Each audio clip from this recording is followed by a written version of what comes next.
Ladies and gentlemen, I just wanted to apologize right at the top of this video about the volume of the actual debate video.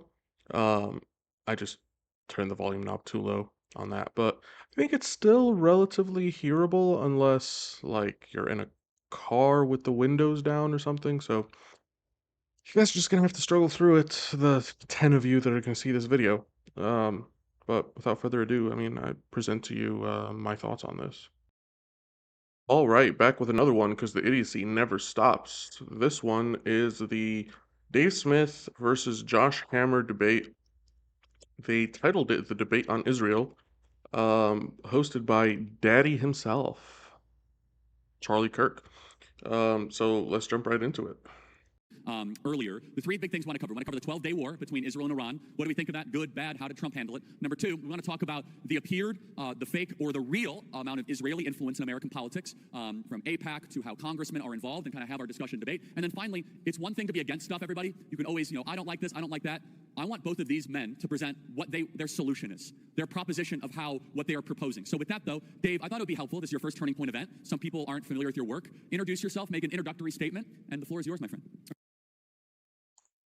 Okay, they want to cover three pretty hot button topics of our time. The first one, of course, Iran 12-day war. So-called 12-day war. Good, bad, tasty, ugly. What do you guys think? Properly seasoned, undercooked? What do you guys think? Good, bad, ugly. The next one up is, of course, the Israel lobby. And then finally, uh, how everything can be better good. How can we make more good?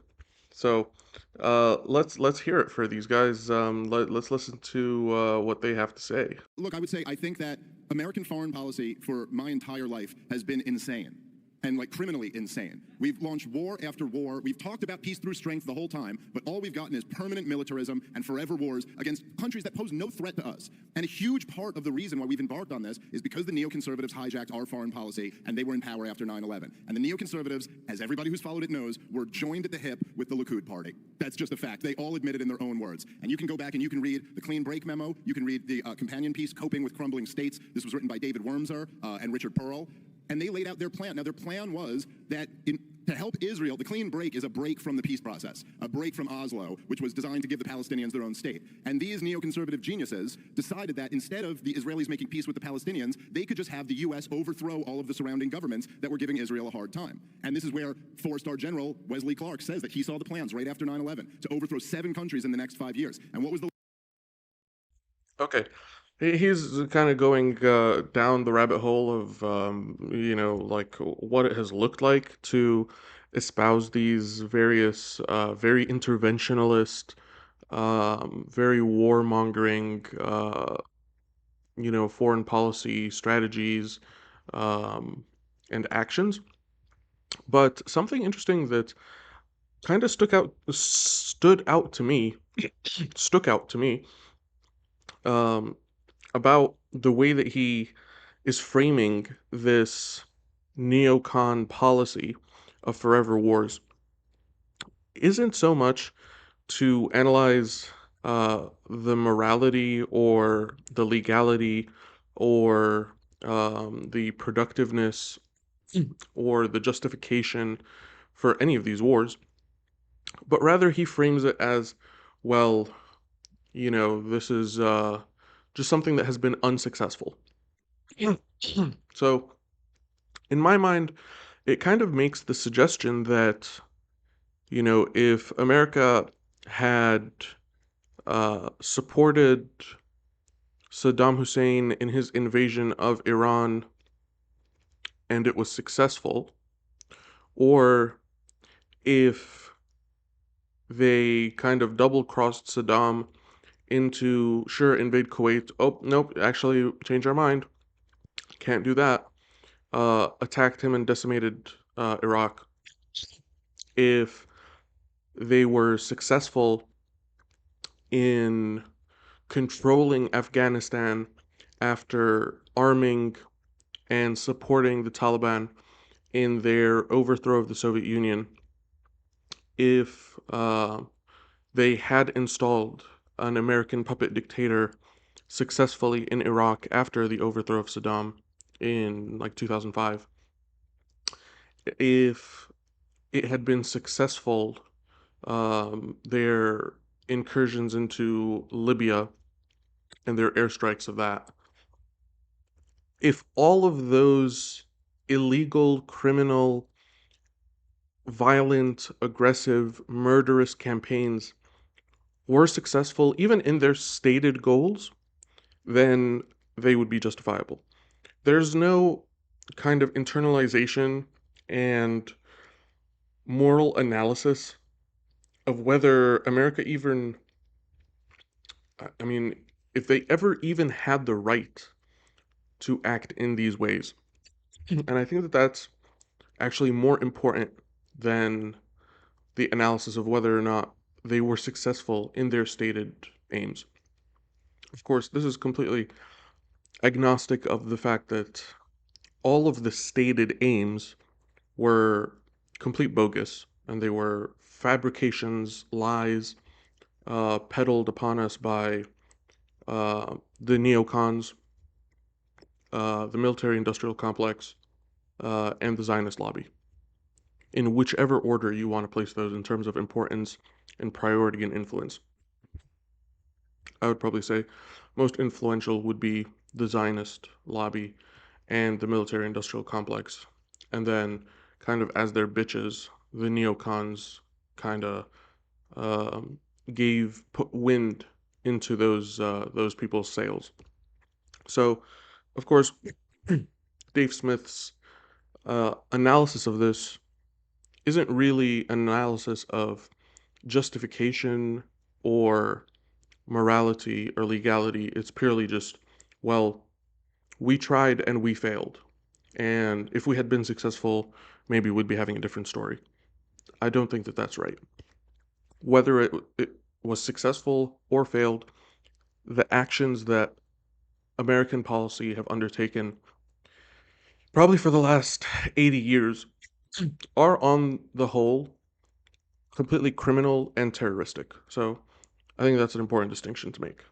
Tremendous influence by Israel in our government. That doesn't mean I'm subscribing to some crazy conspiracy or telling you to hate Jewish people. I'm Jewish. I'm just saying they have influence. They've used it in a very negative way, and we should reject this insane foreign policy and embrace the foreign policy that Dr. Ron Paul advocated, which is the foreign policy of the founding fathers. Stay out of entangling alliances, stay out of unnecessary wars, be friends with the world, and trade with the world. That's the key to prosperity. Thank you, Dave.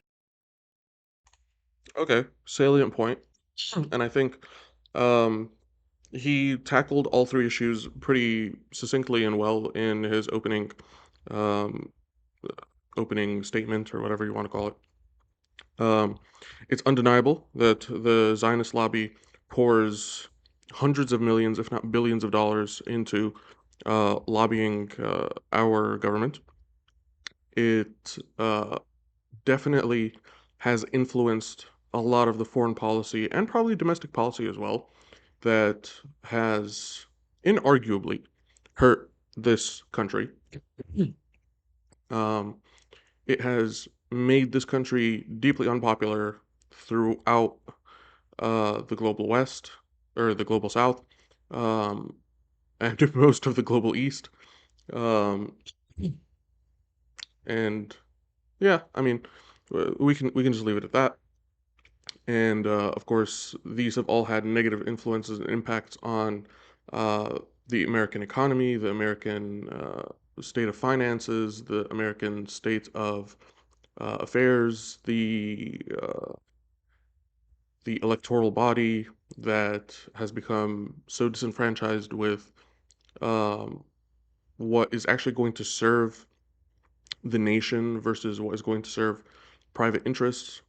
All of these basically just toe the line for um, the Israel lobby.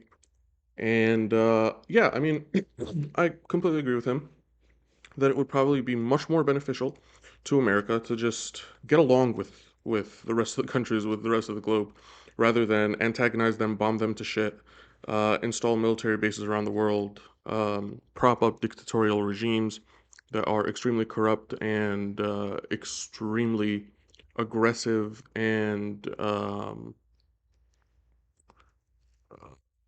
not beneficial to their actual local populations. Um, and then, that would engender so much more goodwill to America that would create much more willing and much more loyal and sincere trade partners, global partners, uh, partners in environmental efforts, in social efforts, in efforts to tackle crises around the world. All of these things, but of course, no. And it's pretty clear nowadays, especially after this 12-day war, that America has chosen its path. They're going to live by the sword, and you know what happens to people who live by the sword. They die by the sword, and that's what's going on.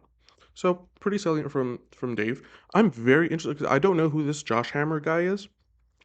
I did notice that he was wearing one of those small hats. So aside from that, I don't know anything about him. I'm pretty interested to hear what he has to say. So it's really great to be here. Thank you, Charlie, for having me. Thank you, Turnpoint, for having me back. It's really wonderful to be at this amazing conference. Dave chose Oh my God, blah, blah, blah. also a fast day on the Jewish calendar. I'm not eating or even drinking water. So we're all on the same page here. We're all just totally screwed. So you can kind of get off the same start opening remarks. Dave mentioned this alleged coordination between the neoconservatives, which I presume he means Bush-era foreign policy, and the Likud party. I presume half of you probably don't even know what the Likud party is. It's referring to the Israeli right. It's very instructive, and Dave always conveniently neglects to inform the audience of this, that the actual leader of the Israeli right back in 2002, a man by the name of Ariel Sharon, vehemently opposed the Bush administration going into Iraq. So this whole notion that Israel is... See, the thing is, when these people, this thing right here is there, you immediately have to just be on red alert and know that if they are saying words, there is a high probability that those words actually bear no connection or resemblance or relation to reality and truth. Ariel Sharon was against Iraq or the invasion of Iraq just because, I mean, he initially came out as saying we should not prioritize Iraq, we should prioritize Iran. Is that what he's saying? That's because that's what reality is. This guy right here, he just that's just a bold-faced lie. So that's something that we're gonna have to do with this guy is we're gonna have to fact check and actually, we can't take a single thing he says at face value, unfortunately. But that's pretty par for the course. So let's carry on. In 2011, when the Obama administration toppled Muammar Gaddafi in Libya, it's actually well known that Libya actually sent secret diplomatic envoys to Israel trying to tell them to then talk the United States and France to talk NATO off of that attack there. So this whole narrative is totally back. Wait, so when there was things going on in Libya, Libya spoke to Israel to intervene on their behalf. Doesn't that sort of suggest to you that uh, they know that basically the rudder that steers the ship, the captain that steers the ship of American foreign policy, is actually Israel, not America of its own volition? So, like, if you want to go out and stay out past your curfew, you don't ask the family dog. You go talk to the person who you really know is in charge. You're going to go talk to your mom, your dad, whoever it is that can give you the final say. Um, so I think that's kind of like a dead giveaway, and kind of like, maybe he misspoke because doesn't that actually directly uh, kind of refute his argument that there is no connection between the Israeli government and the American government in terms of their decision making on foreign policy? Maybe I'm just missing something. I mean, let's continue with this guy. Let's see what else he has to say. Backwards there, but I want to kind of dumb things down a little bit here. I see a lot of people wearing 47 hats. I voted for President Trump multiple times. I love our president. You guys love our president, right? You love President Trump? Okay. This is Turning Point freaking USA. Charlie, God bless you. You have built the largest MAGA grassroots army in the country. Seriously, my friend, you deserve this. You all are card-carrying members of it. We here are part of that. Okay, I just wanted to interject with something real quick here.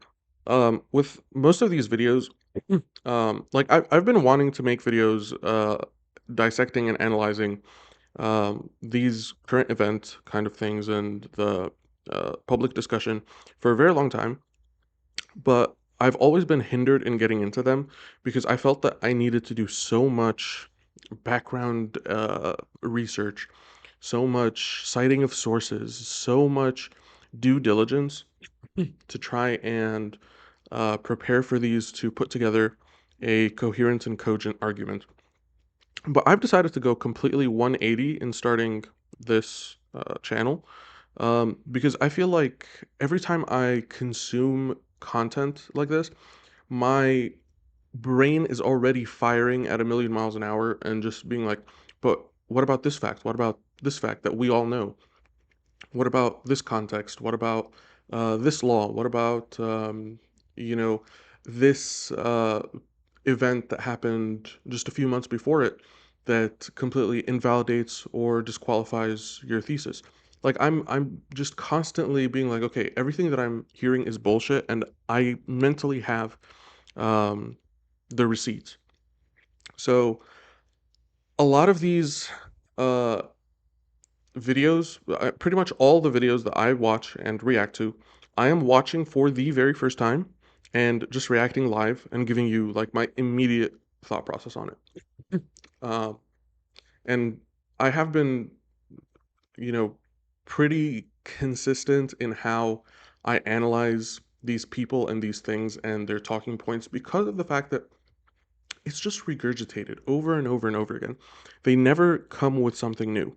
So the reason I interjected right now and uh, decided to pause at this particular point. This Josh guy, he just bought up 47. Okay, 47. He's going to. I will tell you exactly what's about to happen. He is going to go on a rant about how uh, he likes Trump. Everybody in this audience likes Trump. Dave Smith called for Trump's impeachment because of the 12-day war thing. That means he hates Trump. I mean, completely agnostic of the fact that for months before that, Dave Smith has been a staunch supporter of Donald Trump policy, of the policy of his immigration policy, of his economic reform policy, of his Doge policy, previously of Elon Musk until the whole Elon Musk thing broke down. He has been complimentary of Kash Patel and Tulsi Gabbard and the entire entourage. So, of course, I'm telling you, I can feel it in my bones, and I'm going to leave this part in, this recording in, even if I'm wrong. But I'm telling you, I can feel it in my bones. He's going to be like, "Oh, so you guys are going to listen to the guy who said we should impeach Trump? He isn't true MAGA. He's just a fake. He's a fraud. I'm true MAGA." And true MAGA people should love Israel. Let's see if I'm right. I bet you anything. Good news is that while no one should be afraid of debate, and this debate is a nice thing here, the MAGA movement is actually quite unified. Believe it or not, all the talk to the contrary when it comes to these issues. An overwhelming majority of self-identified MAGA Republicans supports close U.S.-Israel relations, according to I was right. a CBS News poll. Moreover, after the recent Operation Midnight Hammer B-2 bombers in Iran, 94% of self-identified MAGA Republicans supported President Trump's dropping those B-2 bombs on Fort Natanz and the other Iranian facilities there. This is a wildly popular policy there. It's I think that it's important to point out that if 99% of the entire US population, he's just citing, I don't know, 94% of the MAGA movement. I don't know which pollster uh, has a demographic or a subset that is already labeled as the MAGA movement, but we'll just take his words at face value, which, oh, I'm loath to do uh, with this guy or with any of them. Um, so if 94% of MAGA movement Republicans supported rape, should we change and be like, yeah, rape is good? What? Popular support for crime does not permit crime. I don't think that he would extend that same logical consistency to clearly, if rioters are an expression of popular sentiment, then we should allow them to loot and riot and deface public property and private property uh, just because that is a popular sentiment. So, of course, but he's not going to touch on that. But I'm still waiting for him to say that Dave Smith hates Trump. I really hope I'm not wrong. What did Dave Smith say about this? He re-upped his now years-long crusade to call for Donald Trump's impeachment. Y'all probably don't know that about Dave Smith, do you? He's now... I was right, guys. Guys. I'm gonna bake myself a cake. I am so just. It's just regurgitated. It's never new. It's never refreshed. Uh, the Mossad and Hezbollah, the heads of Hezbollah, they really need to go on like at least a weekly or at minimum like a bi-weekly content refresh and just like CC everybody. Be like, guys, these are the new talking points. They clearly have not done this kind of thing. They haven't done a content refresh in years. It's always just like, oh well, anti-Semitism. You guys are against whatever. The the the character assassin. It's always just the character assassination. They never ever deal with the facts. So weird. called for Donald Trump to be impeached multiple times. But Dave, look, I mean, I don't like when people misquote me either. You probably don't like when people misquote you. So I actually have a little bit of a highlight reel here of Dave Smith's tweets over the years. Dave Smith, March 19th, 2024. Donald Trump is responsible for around 500,000 deaths in Yemen, and between the weapons to Ukraine and the Abraham Accords Jerusalem embassy, he is at least partially responsible for the two worst humanitarian crises in the world. He's a war criminal who should spend his life in prison. He is calling Donald Trump a war criminal who should spend his life in prison. You should be livid at that. I am livid at that as a Trump supporter. Donald Trump, Dave Smith, June 16, 2025. Trump allegedly had full prior knowledge of Israel's attacks and gave it his blessing while pretending to be negotiating with the Iranians as a cover. If this is true, Trump is the most impotent bitch of a leader imaginable. He's calling our president, the greatest president in my lifetime, an impotent bitch. Are you kidding me? June 21st, 2025, Donald Trump has now launched an illegal war of aggression against Iran. The risk of an absolute catastrophe is very high and the benefits are non-existent. Dave Smith, June 21st. Dead wrong. This notion that World War III was...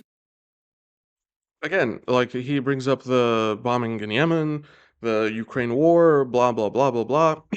He brings up all these points, these facts that Dave Smith has brought up, and he doesn't try to refute a single one of them. He just goes to, "Do you like that he said that? You guys like that he said that? How dare he say that? That's so bad. You can't say that, Bubby. You have to support us." God, it's so stupid. It's such it's just such lowbrow intellect. It's so stupid. And it's indicative of absolutely nothing. He has not refuted a single point that Dave Smith has made. He's just leaning into the tribalism of like, he said something that I don't like the sound of. How dare he say something I don't like the sound of? Start, not a single American casualty. We should be celebrating that. Donald Trump fulfilled multiple campaign promises. The escalator speech in 2015 at Trump Tower, he literally said, I'm not going to let Iran get a nuclear weapon. And guess what? He said, I oppose a neoconservative foreign policy. He did both of those things with Iran. He deprived the Iranian regime of nuclear weapon while not losing a single American sailor, soldier, Marine, while depriving them of nuclear weapons. Okay, even if he did, which there is little to no evidence that there was any actual material loss of Iranian nuclear weapon development capability, insofar as it ever even had existed prior to the bombing, but there's no evidence that uh, those bunker busters that they dropped were dropped on anything meaningful in any way, shape, or form. I mean, people in the news were talking about Fordo, Natanz, and Isfahan days before the bunker busters were dropped. Do you think that Iran just wasn't aware of this discourse and they just sat on their hands and waited for the bunker busters to come? Do you not think that in the 3 or 4 days prior to the bunker busters being dropped, that they cleared out their nuclear sites? Do you think it's at all a coincidence That, I mean, it's also hilarious because literally days, if not weeks later, um, there were a lot of headlines talking about how Trump was interested in entertaining the idea of pledging some money to Iran to help it develop civilian nuclear capabilities, which is exactly where they were before. Um, and anybody that is watching this video at my channel's current popularity, which is to say none, it has no popularity whatsoever. It was the second video that I ever put out. You are probably getting suggested this, and you are already deep down the rabbit hole, so you're already aware of the uh, intelligence threat assessment report at the beginning of the year that already characterized Iran as a non-threat in terms of nuclear weapons development. They historically were allowing IAEA inspections, um, albeit somewhat hindered because, as we know, the IAEA is primarily, I think, like 70 or 80% staffed by American nationals or EU nationals. So, of course, major conflict of interest. Of course, we know that any of those IAEA inspectors can very easily be tapped for intelligence and information on the Iranian programs, which um, is, of course, something that, as Iran, you can't expect them to allow that to happen. Um, when you know that America, Israel, and the EU nations are all acting maliciously, aggressively, and illegally against you and aggressing against you. So, I mean, you just look at it from their perspective. If you knew somebody was wishing you harm, would you help enable their access to your uh, secret classified intelligence? Of course you wouldn't. So you can't even blame them. But they did allow IAEA inspection to at least confirm the absence of a nuclear weapons development facility or facilities. Um, and they have already announced that they are pulling out of, or I believe they're going to pull out of the NPT. And I'm pretty sure that I saw conclusively, officially, that they are pulling out of any IAEA oversight or inspections. Doesn't really sound to me like um, as a huge step back for Iran. Anybody that really thinks Iran just kind of got destroyed, had their hands in their pants, fucking around, doing fuck all, um, when they've already proven that they are grossly underestimated in terms of their political, military, um, and intelligence capabilities and readiness, as we saw by the decimation of Tel Aviv, which, of course, no Western news outlets really covered because that would just be a stain on the facade of Western American and Israeli hegemony. So, um, yeah, I mean, this great 2015 elevator or escalator pitch or elevator pitch or elevator speech is completely meaningless. He did not achieve it. And then, furthermore, just to kind of put a bow on this topic, anybody that's going to say that he delivered on his campaign promises of no more wars, peace, and non-interventionism, somehow they're trying to delude themselves that starting a pointless war, getting pummeled, dropping some extremely expensive bombs with no confirmation of success or impact or damage assessment, like post strike damage assessment, um, and then supposedly ending the war. That isn't peace. That isn't ending wars. It's the stupidest argument when I hear that people are like, oh, Trump should get the Nobel Prize because he ended a war.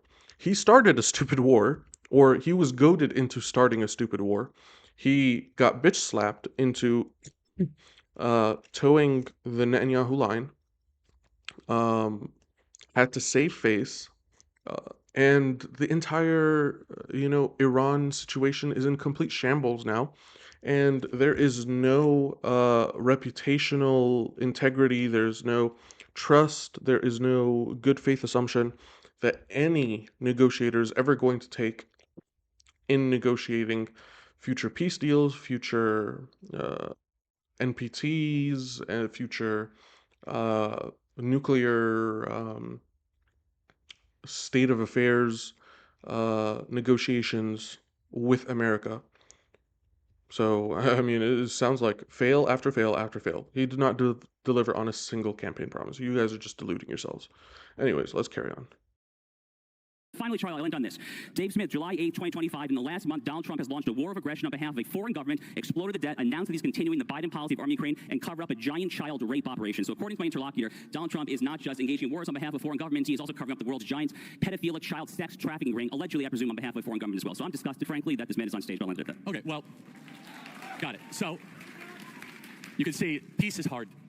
I'm trying to keep the peace. Now, Dave, I want to give you an opportunity, about 4 minutes to respond to that. But also, I do want to, now that we had the opening salvos and the Tomahawk missiles launched, let's respond as you see fit. No, and then bring us to the 12-day war, because let's stay focused on that. Yeah. We can. Well, the thing, Charlie, but is... defend yourself. Sure, obviously. well, the thing is, Charlie, as you may have noticed, some of you may have seen some of my other debates, every single time I come up here to debate issues, and they come up here to debate me and my character. It's all they have every single time. Because they can't actually take on any of the arguments, and so the most pathetic, low-hanging fruit of, you guys like Trump, this guy said bad things about Trump. Listen, guys, I'm a free American. I supported Donald Trump in this last election. Yes, he did just actively cover up a giant child rapist ring, and I'm going to criticize him for that, okay?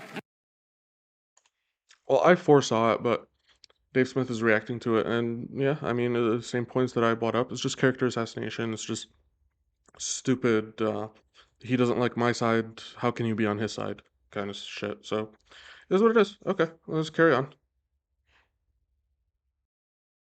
And I'm sorry, after all these years of us right-wingers saying, protect the children, come on, that's bad for your soul if you don't. You speak up about that. It's horrible what he's doing. And, as far as the actual substance of what Josh said here, which there really wasn't much, but I already pointed this out the last time we debated, his topic about how Sharon was against the war in Iraq is total nonsense. Sharon's envoy initially opposed it when he found out that Bush was going to invade Iraq, not because he didn't want Saddam Hussein to be overthrown, but because he wanted regime change in Iran first. And then, when the George W. Exactly what I said. Okay, carry on here, guys. I mean, yeah, it's not because of their love for the sovereignty of Iran or Iraq that, and it was like a brief little split second, but it was like, okay, well, if we can get rid of Saddam, then absolutely we're going to bandwagon on this. So yeah, absolutely they were in support of the invasion of Iraq. What? Bush administration assured him that Iran would come next. They got on board with it, and they started pumping out all types of propaganda about how Saddam Hussein's nuclear secret sites that didn't exist. And Benjamin Netanyahu, the longest-serving prime minister in Israeli history, that year, in 2002, came to Congress and testified under, a congressional testimony that anyone can go watch. He guarantees, he is going to say that Netanyahu, the Netanyahu quote is he guarantees some, I don't know, I think prosperity or peace or the bloom of the region. Just ridiculous. And advocated not that the U.S. let Israel do it, but that the U.S. overthrow Saddam Hussein. I believe his words were, I guarantee that peace will spread through the region. And he also advocated that we overthrow Muammar Gaddafi and the mullahs in Iran. So you're just wrong about it. That's not true. And yes, have I been critical of Donald Trump when I think he gets things wrong? Yeah. I mean, I think that's what... As anyone should be. Just attack the facts. Either counter the facts or attack with facts. This stupidity, this Hezbollah of they don't love life, they love death. They're a death cult. We are we and they are them. Just stupid. Don't even I wouldn't even. In any case, I'm going to skip forward and continue on with more interesting points. So it's really great to be here. Thank you, Charlie, for having me. Thank you, Turning Point, for having me back. It's really wonderful to be at this amazing conference. Dave showed that he didn't get any sleep last night. It's also a fast day on the Jewish calendar. I'm not eating or even drinking water. So we're all on the same page here. We're all just totally screwed. So you can kind of get off the same start. opening remarks. Dave mentioned this alleged coordination between the neoconservatives, which I presume he means Bush-era foreign policy, and the Likud party. I presume half of you probably don't even know what the Likud party is. It's referring to the Israeli right. It's very instructive, and Dave always conveniently neglects to inform the audience of this, that the actual leader of the Israeli right back in 2002, a man by the name of Ariel Sharon, vehemently opposed the Bush administration going into Iraq. So this whole notion that Israel is... See, the thing is, when these people, this thing right here is there, you immediately have to just be on red alert and know that if they are saying words, there is a high probability that those words actually bear no connection or resemblance or relation to reality and truth. Ariel Sharon was against Iraq or the invasion of Iraq just because, I mean, he initially came out as saying we should not prioritize Iraq, we should prioritize Iran. Is that what he's saying? That's because that's what reality is. This guy right here, he just that's just a bold-faced lie. So that's something that we're gonna have to do with this guy is we're gonna have to fact check and actually, we can't take a single thing he says at face value, unfortunately. But that's pretty par for the course. So let's carry on. When you bring up the fact of the Marines getting killed in 1983, it's actually an interesting. Ronald Reagan, who was president at the time, he wrote about this in his memoir. Now, if you know what Ronald Reagan did, was he pulled out after that. He turned tail and run. And he said in his memoir, he said, I underestimated the irrationality of Middle Eastern politics, and we never should have gotten involved in that. Now, if you want to say that Iran... Okay, this is some bullshit from Dave Smith here. This is some very liberal talking point. Of course, analyzing Ronald Reagan's foreign policy and domestic policy uh, is tantamount to treason amongst Republican circles. So this is brave of him to put into question Ronald Reagan's ethics, morality, and policy. But he went into it, but I think with the just a ridiculous tact. So 1983. Um, let's just quickly here have a quick look. So the of course the 1983 barracks bombings or whatever it was. Um, do you know what happened in 1982? So in 1982 there was something called the Sabra and Shatila massacres. So what the Sabra and Shatila massacres were basically the IDF came in and basically escorted and supported and aided a tour of the Lebanese forces who were backed by them. Of course, sectarian divides and all of that stuff. Shias, Sunnis, Muslims, Christians, all of those things. There is Lebanon is, to be fair, rife with internal disputes and frictions, but none of those were helped when Israel, of course, always with the support, the military, economic, and arms backing of the United States, uh, enabled this massacre of thousands, hundreds of Lebanese people, um, just absolutely soaking the streets with blood, killing hundreds of Palestinians and Lebanese, of course, the Palestinians that were refugees of the illegal Israeli occupation. And then, of course, we're not even going to talk about all of the things that happened in Dahia. We can kind of go just very lightly into. Well, I mean, let's just stick to things that occurred prior to 1983. Of course, all of the aggression that Israel has been embroiled in the south of Lebanon for decades. Um, all of this is not sufficient justification and motivation and cause for extreme anger and enmity against Israel and America from, you know, motivating or for motivating uh, some violent action against the American installation there?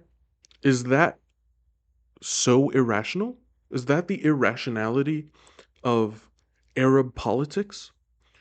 You destroy their fucking lands. You literally uh, militarily escort bands of lunatics uh, to commit a massacre of civilians in Lebanon, and then it's literally, the saying, striking while crying out at the same time.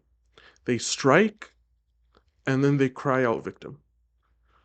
What? It was deserved. There is nothing irrational. There is nothing that, if you were not to change the names of who the aggressor is and who the perpetrator is, or who the aggressor and who the victim is, that you wouldn't sit back and say, okay, yeah, I mean, I understand how those pieces fall into place and cause these actions. What? Ridiculous. Shame on Dave Smith. Fuck you, Dave Smith, for the stupidity that you were trying to launder in saying that the most brutal criminal actions um, should, or when brutal criminal actions are uh, responded to, and the completely expected outcome and consequence lands on your shoulders, to then just try and whitewash it as just irrationality and uh, you know uh, anti-Western sentiment and Islamism. Just stupid, stupid, stupid. What is your now, let's just say, criticism? No U.S. troops were killed. It required no U.S. troops on the ground. There was no war. It lasted 12 days. Fordo was pretty eliminated, and even the Iranians say it. So looking at it now, 12 days later, what is your problem with what seems to be a masterclass in 12 days, in, out, no problem, no U.S. troops? We've kind of moved on. What would your problem with that be? I think, and I do think there's something really sick and poisoning about this, is that our country has become so addicted to war that if we launch a war and you go, well, hey, it wasn't a complete catastrophe. I mean, 1 million people didn't die in this one, like in Iraq, or hundreds of thousands didn't die in this one, like in Afghanistan or Libya or Syria. It's like, okay, look, people died in this war, okay? There were both Iranian civilians and Israeli civilians who died in this war. It was a terrible thing for them and their families. This was a catastrophe. And my point is that the war never needed to be launched to begin with. But there's no reason why we even have to be enemies with Iran. They oppose no, this is a third world country in the Middle East that does not have nuclear weapons, does not have intercontinental ballistic missiles, does not have an air force capable of hitting us with anything. This is Israel's problem. We don't need to be involved in this. Sorry, we got our own issues here. And look, again, I'll give Donald Trump credit that, okay, it didn't turn into a catastrophe. He took the off-ramp when he had the chance. But look, a lot of that was out of Donald Trump's control. The risk of this war, like a lot of people love to, like Josh likes to read my tweets when I was saying this could turn into a catastrophe. Because you were dead wrong, you look stupid. Oh. Josh. Guys, don't say.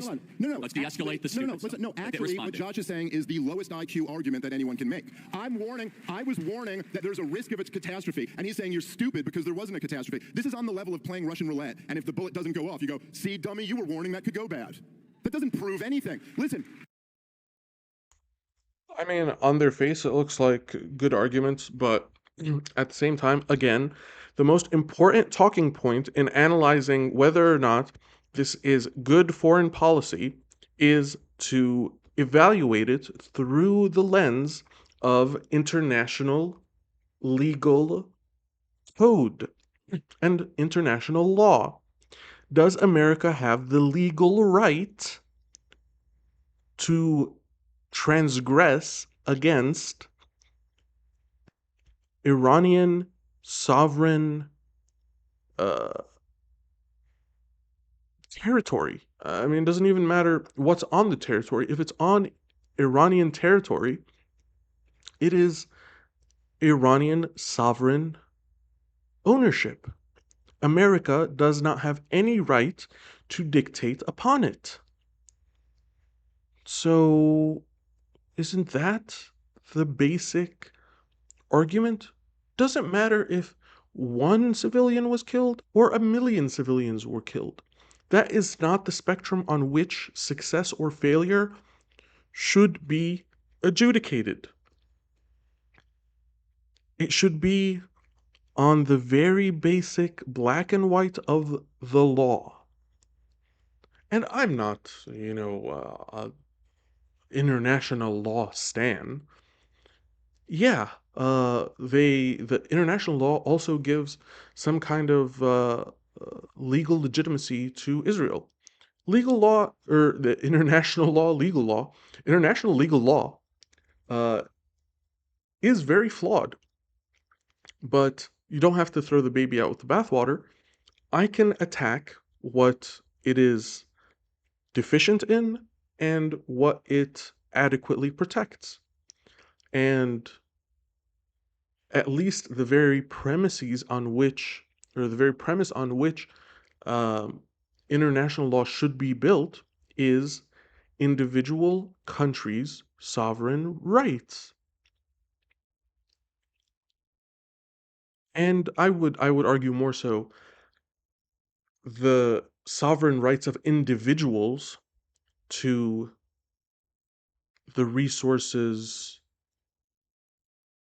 and uh, privileges that their country should provide and protect for them, but a portion of that is the publicly owned infrastructure, military, economic mechanisms, uh, production mechanisms within their country's borders to be able to facilitate a state that serves these populations.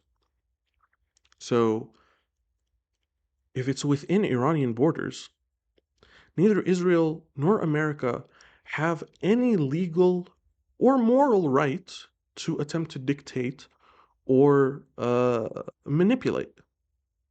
So I think that's a much more valid argument than to say, oh, well, give him credit where credit's due. There's no credit. There is absolutely zero credit due.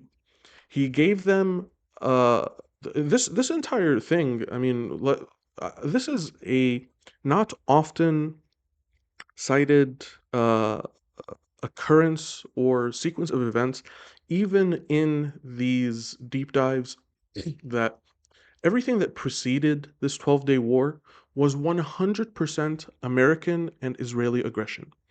There was a treaty, a understanding, a negotiation that had been signed and taken, and complied by, that was signed by Obama with the Iranian administration or government, whatever, um, that Trump decided to just tear up purely at the prompt of Iran. And then to follow up on that, what they did was they were like, okay, we're going to draft up a new agreement, new negotiations. We're going to sign a whole new deal. Trump gave them a deal and told them you have, I can't remember if it was 50 or 60 or 40 days. Let's just call it 60 days. You have 60 days to accept this deal. They looked at it and they were like, okay, well, that sounds good. It included provisions for civilian levels of uranium enrichment, and it seemed like they were going to sign on to it. And then 50 days into this period, with 10 days left, Trump just backdoored the entire deal and said, nope, you guys get absolutely nothing, no nuclear whatsoever, not even civilian levels, which was a complete non starter for Iran. And now they only have 10 days left to basically just completely acquiesce and bow their head to America, which they were not willing to do. of course, makes sense that they were not. They're going to just disarm all of their nuclear facilities, all of their enrichment capabilities, all of their economic potential for diversion of their natural resources to external sales, to be able to make money for their countries, for their citizens, and to be able to lean on uh, nuclear energy consumption. It was a non-starter. It was never going to happen. And how fucked up is it to say you have 60 days and then with 10 days left in the deal, completely just tear the deal up and rewrite it, completely undermining all Iranian interests? That's so crooked. And then, of course, they were like, no, we're not going to do that. We're not going to sign that. And then on day 60, of course, Trump said that he didn't have any awareness of the initial Israeli strike, which I actually believe. But then he had to kind of backtrack it so he doesn't look like a weak little bitch and be like, no, no, I knew that it was going to happen, but like we didn't support it. Uh, and Israel was just like, we know that we can do whatever the fuck we want to do. America's not going to do shit. We pay off all of their senators, their congressmen. Uh, we literally bought the presidency for Trump. We spent more than $100 million doing so. Of course, he's going to be our little bitch and he's going to do exactly what the fuck we want. So, yeah, I mean, these are all long tangents, but I think pretty important. One at a time. Is Israel an ally of the United States? Yes, of course. No. Okay, so now we have disagreement. We're going to I'm shocked. I'm shooketh. I didn't see that one coming, guys. now figure that out. And then I want to then indicate in that is Israel influencing American politics? So I'm going to start with Josh, and then we'll go back to Dave. You say Israel is an ally. Spend a minute on that, and then address how some people have concerns that Israel is influencing the U.S. government, and then I'll allow Dave to have some time. Josh. All right, there's multiple reasons why Israel is an ally. First and foremost, I think most people in this room are believers of some stripe, right? I am Jewish. Most of you are probably Christians, and God bless you for that. If you have any attachment whatsoever to the holy sites, if you have any attachment whatsoever to this narrow strip of land between the river and the sea, as the Hamas propagandists call it, then you're going to have some reason to care about this particular sliver of land. That's point number one. Let's just kind of get it out there, especially if you understand that we in Western civilization are fundamentally at war with barbarism. Barbarism being best represented by the Islamists and Sharia supremacists. When you understand that Western civilization really just is the Bible, there is a special calling to have an ally with a certain part of the Middle East. That's point one. Point two is just the Islamist deterrent point, Charlie, which is that America has faced jihadism time and time again, going back for 40, 50 years. 9/11, obviously the most tragic example. We just saw it again on the streets of Bourbon Street. Okay, so of course, yeah, he's a believer, and a lot of Christians in the crowd. Let's ignore the fact that he sees all of you guys as just goyims. Y'all are just goyim, and you know, you can grape a 3-year-old goyim, and she would have to be put to death because um, the goyims are animals. But no, he definitely values you. Definitely, trust me. Um, now, aside from this, again, and we already kind of touched on this, but the Islamist problem. Do you think that Islamism really wants to rock up on the shores of Plymouth, Massachusetts, and uh, rape, pillage, plunder uh, all of the American populations just because they don't like how they look? Do you think that that has at all been motivated by illegal, extremely immoral American aggression and foreign policy? Do you think that? I don't know. I'll leave that up to you to think. Just it's pretty. And I mean, to give you a little bit of historical context to make up your own mind, who committed the Crusades? Um, who did the Crusades kill millions of? Or at least hundreds of thousands. I think it was Jews. Um, when the Spaniards uh, undertook the reconquisition of Spain, who did they massacre and exile from their lands? I think it was the Jews. Who reinstituted uh, Jewish civilization in Palestine after Crusade and Roman expulsion of Jews from Palestine. I think it was the Muslim Caliphate. Uh, who saved them from the Spanish Reconquisition and let them board their ships and provided them safe passage to safe lands and safety? I think it was the Muslim Caliphate as well. So this whole business of, you know, uh, Islam historically being anti-Christian and anti-Jew, uh, it's just not borne out in the facts. It's just not borne out in the facts. So I don't know. Make up your own mind. You know, that's really the problem here in the United States of America. Lebanon. That's what you got to worry about. Listen, I think everyone here, all you guys should know this at this point. Our problem in America is the deep state of the United States of America, okay? They're the ones who framed Donald Trump for treason. His own intelligence agencies framed the sitting US president. And you know what that deep state wants, by the way? Permanent war. That's what they always want. That's how they and their friends make their money. And so all of this talk is just so ridiculous, man. I mean, this talk about how, like, if you care about the holy sites in Israel, like, okay, sure. Obviously, Christians and Jews and Muslims have a connection to that land. But that doesn't mean we have to bomb Iran for Israel. That doesn't... Well, we just bombed Iran. That was the first topic. Okay. Okay. Anyway, it doesn't mean that we have to support Israel slaughtering people in Gaza. None of that has anything to do with the holy sites. And in fact, a lot of sites get destroyed when there's bombs flying. But listen, the real problem for America, if you want to even talk about like the Islam taking over America or taking over Europe, well, how did that happen? That happened because we completely destabilized the region, fighting war after war after war that did nothing but slaughter hundreds of thousands of people. And then our Western governments had the most insane open immigration policy that was basically suicidal. We're doing this to ourselves.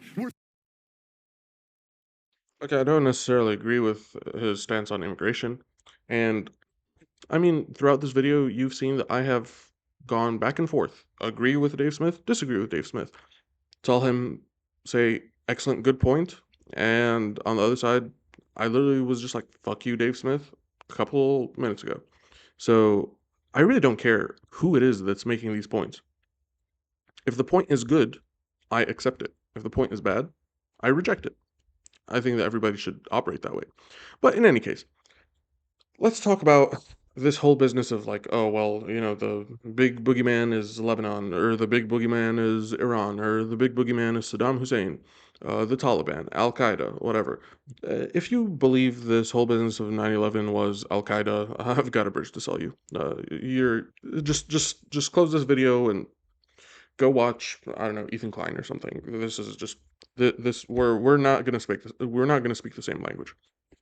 So if you attribute 9/11 to other more nefarious actors of the neocon Zionist and I don't really deep state ilk, then you're probably speaking my language, and then we can really sit and reassign blame from Al Qaeda to the people who really commit that heinous act. But of course, this is not unpacking any of the logic of, even if these were the correct boogeymen, their actions and their aggression is completely justified by the criminal behavior of the American and Israeli state.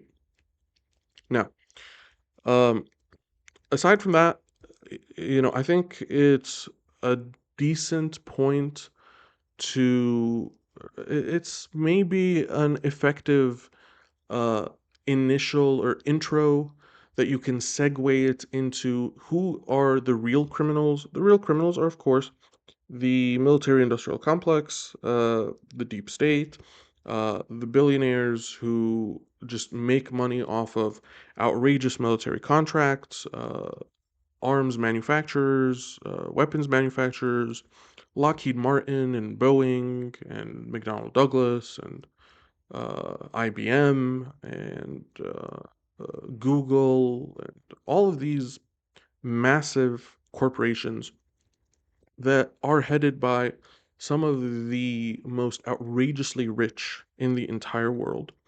in the history of mankind.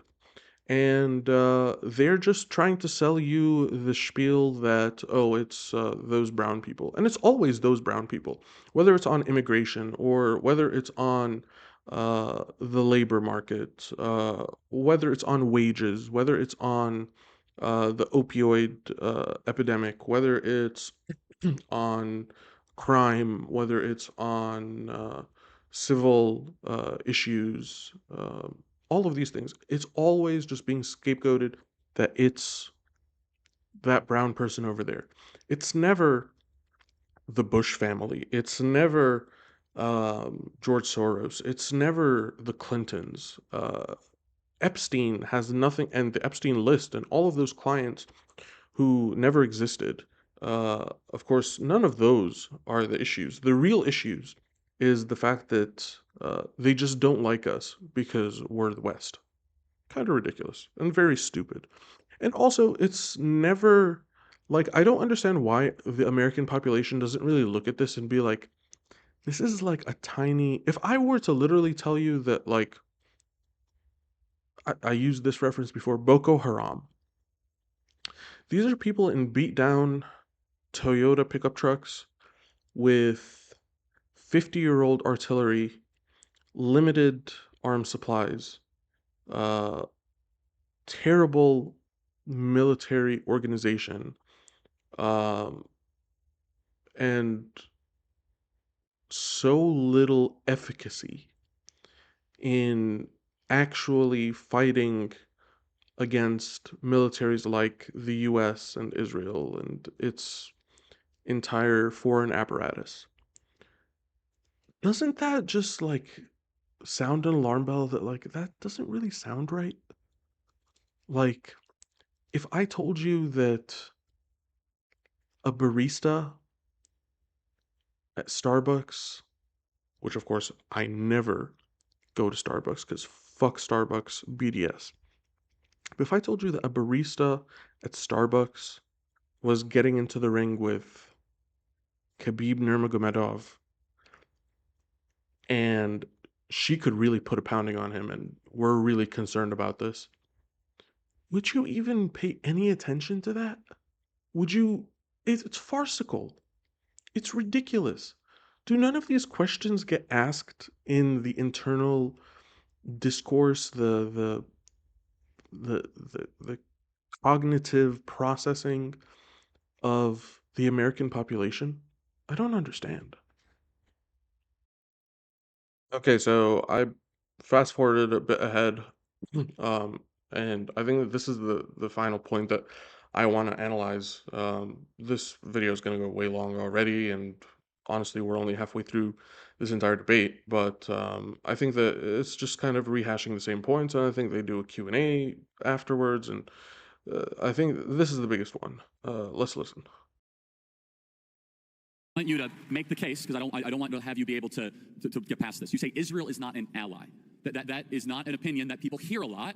Why is that? Look, all I'm saying is Israel has at every turn, and look, again, when I say Israel, I'm talking about the government of Israel. I'm not talking about the people there. And I'm specifically talking about Benjamin Netanyahu and the Likud party who have been in control for most of this time, for most of my lifetime. Yeah, and right, most of the 21st century. And so when I say they have been constantly pushing America toward more aggressive policies, toward getting Okay, I had to cut off Dave Smith because this is going to be a quick point that I want to touch on that is constantly laundered over and over, even in the anti-Israel stances. That this is all just a Benjamin Netanyahu problem. This is not a Benjamin Netanyahu problem. The Lavon affair, okay, the King David hotel bombing, that was before the foundation of Israel. Who did that? The Jews. The Lavon affair, where they went and blew up synagogues in Egypt, and then tried to false flag it and make it seem like it was Islamic terrorism. Who did that? Israel. Um, then, of course, USS Liberty. Who did that? Israel. Who did the Tantura massacre? Israel. The Dariusine massacre. Israel. The Intifada, or no, the Nakba, Israel. Who killed people during both the first and second Intifada? Israel. Who killed people during the Great March of Return? Completely peaceful march. Israel. I have just, of course, the 67 war, where they annexed tons of land. Uh, was it 63? Where they tried to take a big part of this Sinai and were forced to give it back. Israel. All of these things. This is a 76-year history of complete disregard of international law, of basic human morality, of any kind of uh, good legal standing. They have destroyed any facade of a rules-based international order. They have spat on the Palestinian people. They have consistently expanded settlements, dispossessed people. Uh, they have an open policy of mowing the lawn, aka going in periodically and just massacring civilians just to let them know, just to keep them, remembering who's boss. Um, of course, the current genocide, the current starvation, the current backing of thugs and gangsters in Gaza to help them steal aid, uh, kill civilians, and uh, poison the Gazan population with drugs that they're not even aware is being crushed into their flour, mixed into their rice, and their dried goods. Um, all of these things just they span 76 years of the most atrocious horrors. This transcends Netanyahu. This is engraved into the being that is the illegal occupation. This isn't something that would go away without the Likud party. This would not go away without Netanyahu. This is endemic to every single fiber of Israeli being. That's why they should be absolutely disintegrated and eliminated from that region and from polite society. Carry on. Let's see.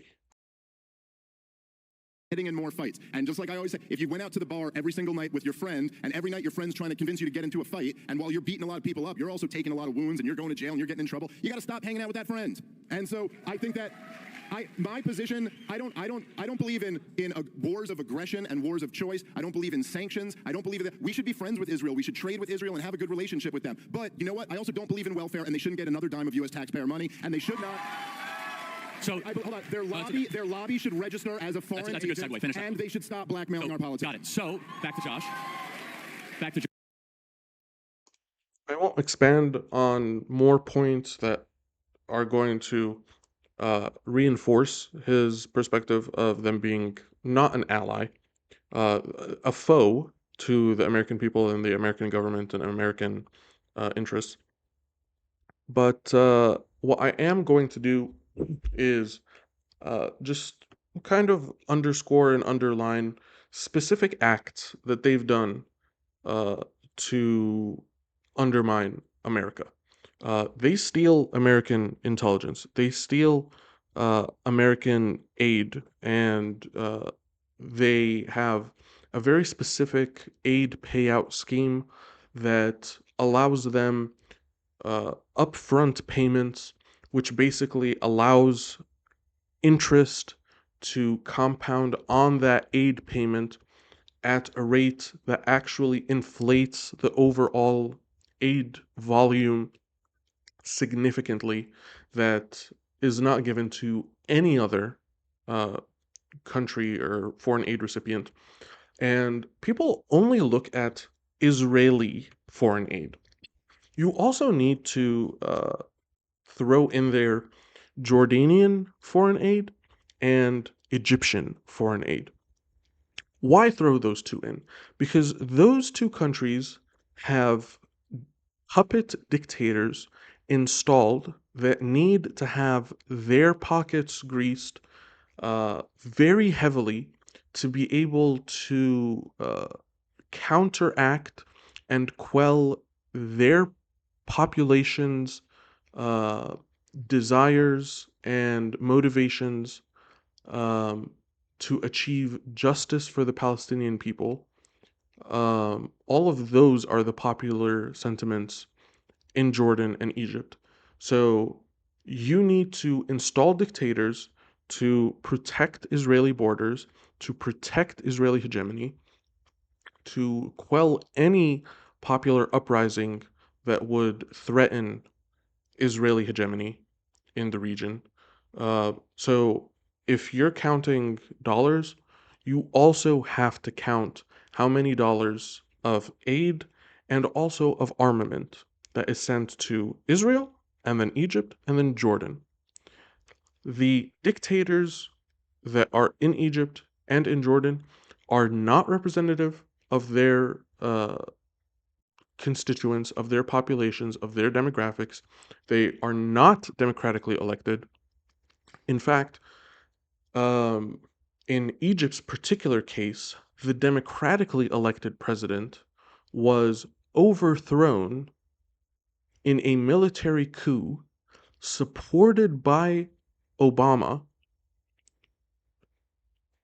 to install a military puppet dictator that bends the knee and sucks the cock of Israel. He is a Zionist piece of shit, as is the king of Jordan. A Zionist piece of shit. He doesn't even speak Arabic. So, are you counting those dollars too? Just asking.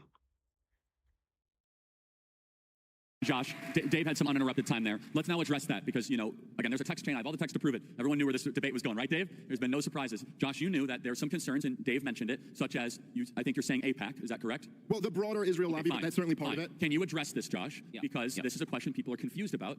Take 2 to 3 minutes on this, and then build out the ally Israel at the end of it. But Josh, Dave is making a point I'd like you to respond to. Okay, so first of all, I'm not a fan of APAC. I donated once to APAC, $54 like a decade ago, and I basically got swindled into doing it. So I'm not a fan of APAC. But APAC is not this nefarious boogeyman that Dave said he'll make it out to be. It stands for America-Israel Political Action Committee. It is a group of Americans who place a premium on the U.S.-Israel relationship the same way that the NRA is a group of Americans who place a premium on the Second Amendment. I do too. I'm a concealed carry kind of guy myself. Same way that there are any number of other lobby groups that support any number of other things. By the way, there's also similar groups similar to APAC for American citizens who support U.S. relations with other foreign countries. Funny how these other groups never get brought up in this debate. For instance, anyone who's been to Glendale, California, you probably heard folks in ANCA. That's the Armenian National Committee of America, a very loud, active group in Washington, D.C. Perhaps more nefariously, there is the NIAC, the National Iranian American Council. It's funny how in these debates, when you talk about various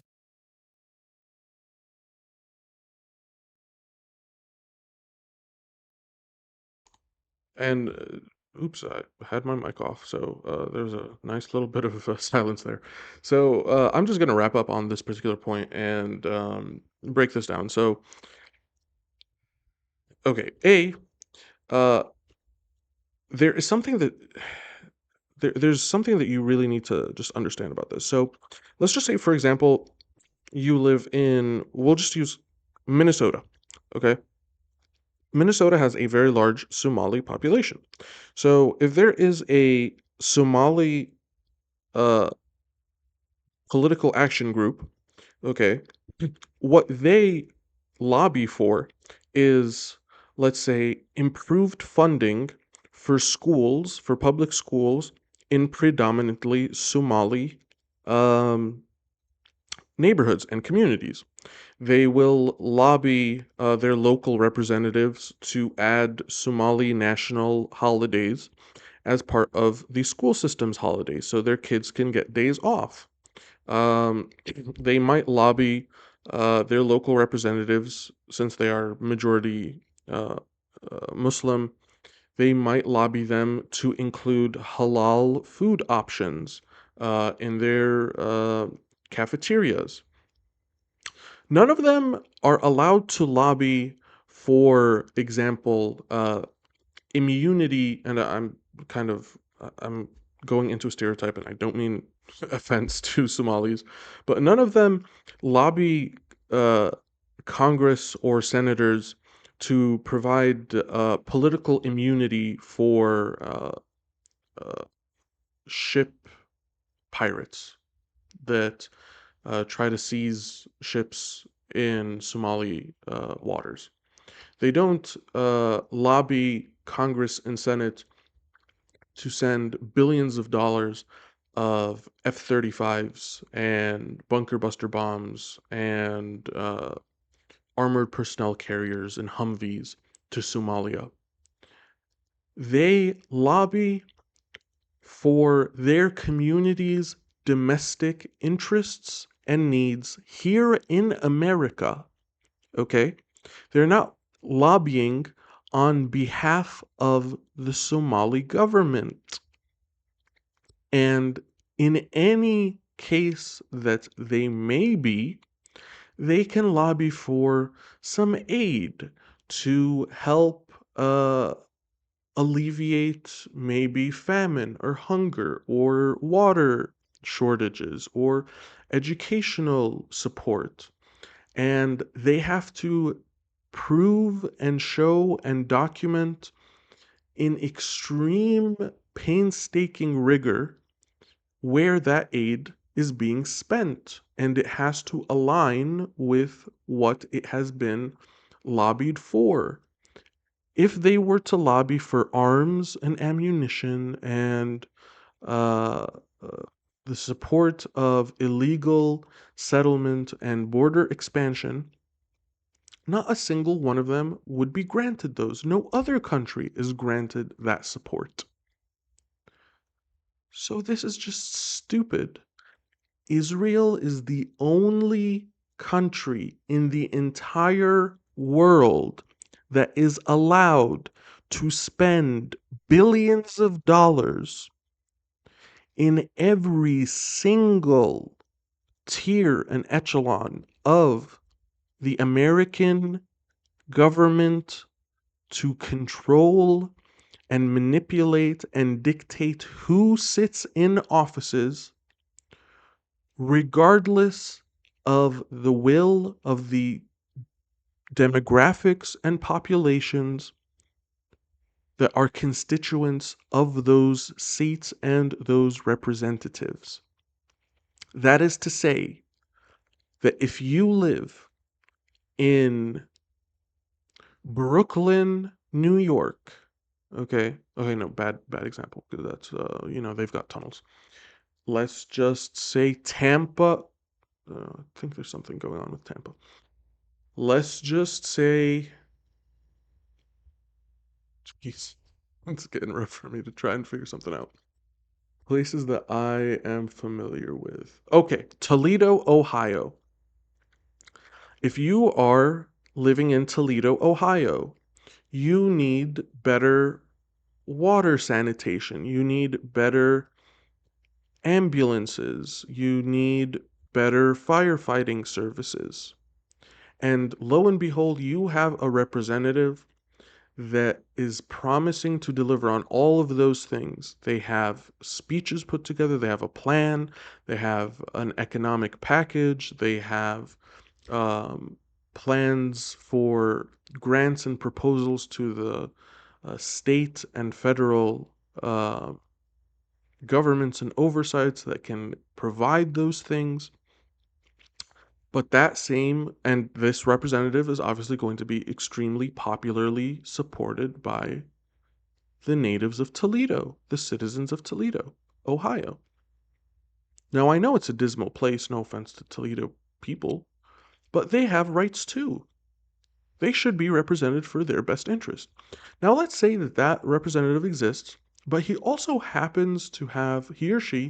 happens to have the stance that, you know what, genocide is bad, and killing kids and starving kids and women and the elderly and non-combatant males and all the rest of it is a bad look and is an untenable policy, and they voice support to end this genocide, they will be attacked with millions of dollars, if not tens of millions, even on the Toledo, Ohio local representative level, to have ad campaigns ran against them, email campaigns run against them, physical mail campaigns run against them, all to support a pro APAC representative, even if that APAC representative is telling them, fuck your schools, fuck your water, fuck your fire safety, fuck your public infrastructure. We don't give a fucking shit.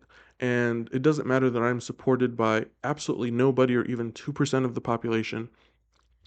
They are just going to slander and defame the pro Toledo, pro Palestine candidate to such a level that they will effectively rig the election into the favor of the pro APAC representative. This is how APAC works. If there is anything unclear about that, and if to you that sounds like it's not good for America, then you should probably wake the fuck up and do something about it. That's the end of this one. Uh, watch the remainder of the debate on your own time. Basically, just endless rehashing of the same points with the same motives and same talking points and all the rest of it. So, um, yeah, if my uh, string of commentary and string of consciousness resonates with you, please feel free to like, comment, subscribe, do whatever you can. Much appreciated. If not, I could give a fuck. Bye.